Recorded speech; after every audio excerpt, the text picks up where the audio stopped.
I'm Fred Allendale, creator of Subscriber Kiosk. In this tutorial, we're going to cover backing up and restoring your Kiosk database. This is a very important topic.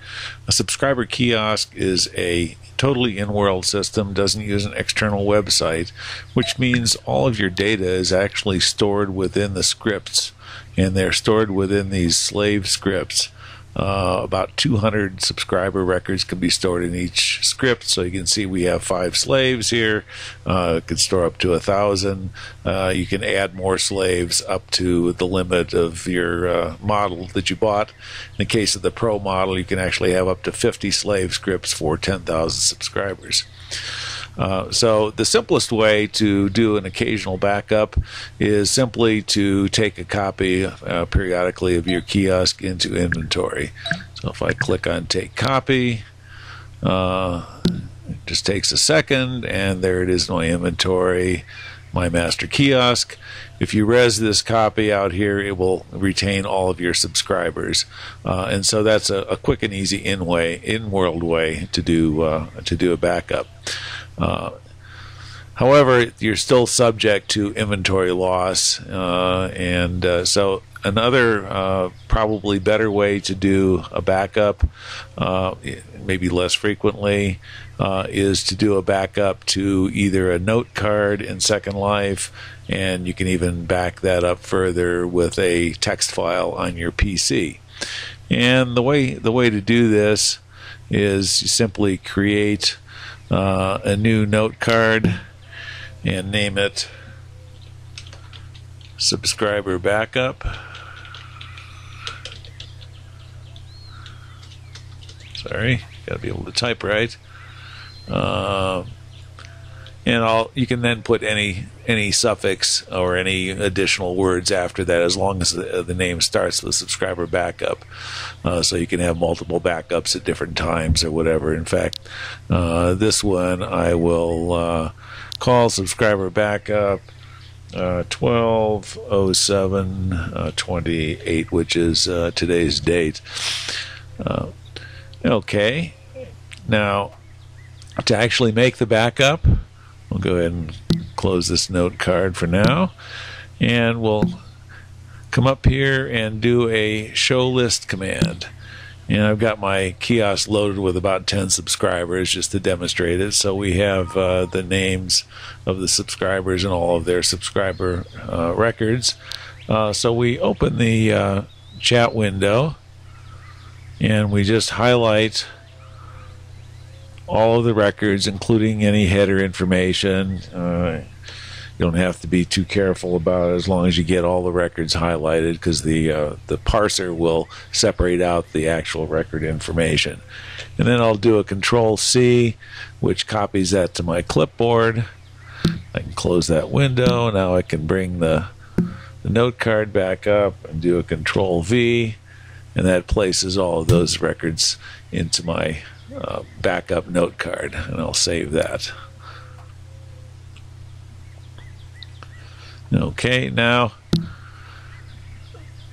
in order to and I could have just as well saved that to a text file on my local PC, which is probably safer because it's not subject to any inventory loss in Second Life. Alright, now I'm going to go ahead and clear out this list just to demonstrate how the restore works. I'll do a clear list function. It tells me it's going to get rid of all my records, so I'll click OK. And I can now see that the list has no subscribers. If I do another show list, you'll see a list empty thing. So now there's no subscriber records in there.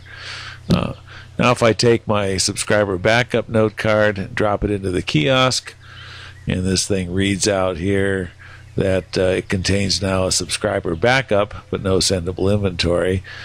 Now I know that there's a backup card in there that I can restore from. Now when I click on the kiosk, I can click on either restore or append. If I do, the only difference is if I do a restore, it will erase any existing records first, so it starts from scratch or clean. If I do an append, if there's already some records in the kiosk, it will just add these new records to them. But it will filter out duplicates, so you don't have to worry about getting a record in there twice. It can only have a record entry one time. So I'm going to do a restore command, answer yes, confirm the restore. Now you'll see it scroll through in chat as it adds those items back into the database, and then displays the inventory. Now I will do another show list, and you'll see now the contents of the kiosk are restored. There is a limit to about 400 records that you can fit on one note card due to the due to Second Life, limit of 64 KB for a note card. However, you can, if you save all of the records, let's say you've got 10,000 on there, you can highlight that whole block, save it to a text file on your PC, and then you'll have to manually break it up into blocks of 400 to paste on multiple note cards. You can then dump all of those note cards into the kiosk, and when you do a restore or append, it will read through them sequentially and append all of those items to your file. One important word of caution: never use the reset scripts command. It's in different places in different viewers. Down here there's a command here that says reset scripts. If you do that, you're going to lose your whole database because it clears all the scripts out of the kiosk. Some people have done that by accident, thinking there was a problem with the kiosk and wanted to reset clean, but recognize that it also resets all the data holding scripts too. So you never want to do that. After you restore your list, you can delete the subscriber backup note card either by going into it here and clicking on delete, or it's even more conveniently, you can do a remove inventory command from the main menu and click on backups, and you'll see it'll say removed the subscriber backup note card. That note card's not needed anymore for active operation. It's only needed for loading the subscriber slave scripts with your database, and then you can get rid of it.